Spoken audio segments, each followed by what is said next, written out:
What is going on, guys? Welcome back to another cartoon conspiracy, and today's conspiracy is going to be one of the better ones I've ever come across. I'm so excited to bring this to you guys. It gets a little bit complicated, a little bit involved towards the end, so I'm going to try and break it down for you guys. But this one, we're going to try to connect Tarzan, Jane, and Belle from the Beauty and the Beast. Now, there's really, really cool information on this, and I'm super excited, like I said, so we're going to go ahead and jump right into it. And the first piece of evidence we're going to look at is from Beauty and the Beast, the character Mrs. Potts. Now, you may be thinking, well, what does Miss Potts have to do with anything? You know, she was kind of a minor character in that movie. She wasn't too terribly involved. How does this start this connection? Well, there's a scene in Tarzan where the animals start drumming on what appears to be the exact same set. It appears to be Mrs. Potts from that movie. And you may be thinking, oh, well, maybe they just have some kind of connection there. But what this theory is getting at is that tea set is a family heirloom from centuries ago, and in fact, it was handed down through generations, all the way getting down to Jane, who was in Tarzan, who was hundreds of years after the movie Beauty and the Beast. Another thing to look at is this dress that was also a family heirloom from back in the day, Beauty and the Beast, when they were royalty, and it comes back full circle into Jane wearing it later on in the Tarzan movie. Another piece of evidence is both of their fathers in these movies look very, very similar. Both have white hair, kind of eccentric, crazy, adventurous fathers. Very, very similar character models, very similar facial hair, very, very similar everything. They kind of look like they could probably be descendants of each other, one being older than the other, one being the grandfather or great-grandfather of Jane's father. Another thing worth pointing out is they both have a taste in men that are slightly wild, I guess you could say. They both like to help out others. They both like men that are a little bit outside of the norm, I guess you could say, are a lot outside of the norm in the case of Beauty and the Beast and Tarzan. The Jungle Man and the Beast are both very, very different kind of men to kind of fall in love with. And another thing that is worth mentioning is they both have a passion for civilizing these men. They both have a passion for, making these men smarter, more civilized, more proper. The whole movie's based around basically, getting these people to be more proper, become smarter individuals, and that's a big part of both of these movies.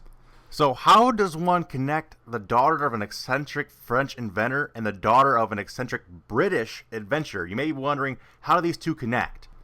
And that's where the German Duke from Frozen comes in. Now, this plays a very, very important part in this theory, and I told you it's going to get kind of in-depth and kind of crazy, but this is a very, very important part of this theory. So, the Duke of Weaselton looks a lot like Professor Q Porter, who is Jane's father. So, the theory goes that they are descendants of each other, that Jane's father is a descendant of the Duke of Weaselton. Now, you may be wondering, how is a Duke of German Weaselton, how can he be the grandson of a French prince? How can he be a lineage from French royalty, but yet become a duke in a German city or German province? Well, that's where things get super, super in-depth, and it makes sense to do a little bit back research. You estimate the time for the original story of Beauty and the Beast. It puts it in France around 1740, and it puts the Frozen storyline probably in the mid-1800s. The French setting is the perfect time for the French Revolution, which, if you're unfamiliar with, is when the French government was overthrown and they started just killing all of these people that are higher up. They started killing the kings, the queens. They killed King Louis. They beheaded them publicly, and because of this, a lot of the other royal family fled. So that would make his family flee, and they fled to Germany, where they became a Duke of Weaselton, because they are still well off. They're still very, very rich. So the German people, the German kings and queens back then, they were still well off and in favor with them. So they made them a duke, an honorary duke, because they were still royalty.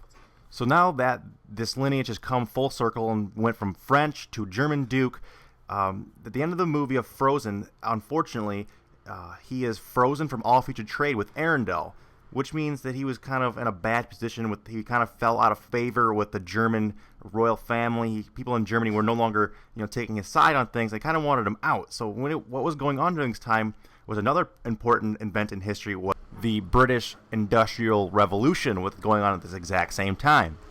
So because he was frozen from trade from Arendelle, he kind of fell out of favor with the German royal family, and people really wanted him out. Then maybe he started looking for a change of scenery. He clearly a resourceful, adaptable businessman, and his family was no stranger to changing scenes, obviously from going from French royalty to German royalty, so they're no strangers to changing their scenery. And he saw that there was an opportunity to make so much money going on. This industrial revolution was just starting to happen. It was just beginning, and he saw an opportunity to make a gold mine of money by moving over to the industrial revolution. So the theory goes that he did that, and he made enough money to be his family to be well off for a foreseeable future, well off enough for his grandson to be a professor, which would lead an expedition to Africa, which sets up perfectly because that actually happened. They were starting to colonize Africa around that time, and the next generation or so. So Jane's father is that grandson that led that expedition. So it all kind of comes full circle that the Duke was originally a French royal family. He was chased out by the French Revolution. He was then a Duke in Germany, but then he kind of fell out of favor in Germany, and then he moved to Britain during the Industrial Revolution to make money, and enough money that his family was well off, and that his grandson would lead an expedition to Africa. And along with bringing his daughter on that trip, he also brought some old family heirlooms back from the days when their family was still French royalty, i.e. the tea set and the dress that Jane wears. So what does all of this mean? What does this all kind of boil down to?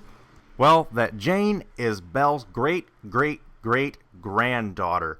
It's mind-blowing. I know that you can connect these two awesome Disney movies in this way, but you can, and I thought it was a really cool theory, so I thought I would share with you guys. I hope you guys enjoyed this. Let me know what you guys think of this theory down in the comment section. I would love to hear you guys' opinion on this. And as always, guys, if you guys could hit that like button, it'd be very, very much appreciated. It helps this channel grow, helps this video spread around. If we hit 500 likes, as always, put up next week's theory a day early for you guys. And if you guys are new around here, you guys can feel free to subscribe. I do these cartoon conspiracy theories every week, and then get them in your sub box.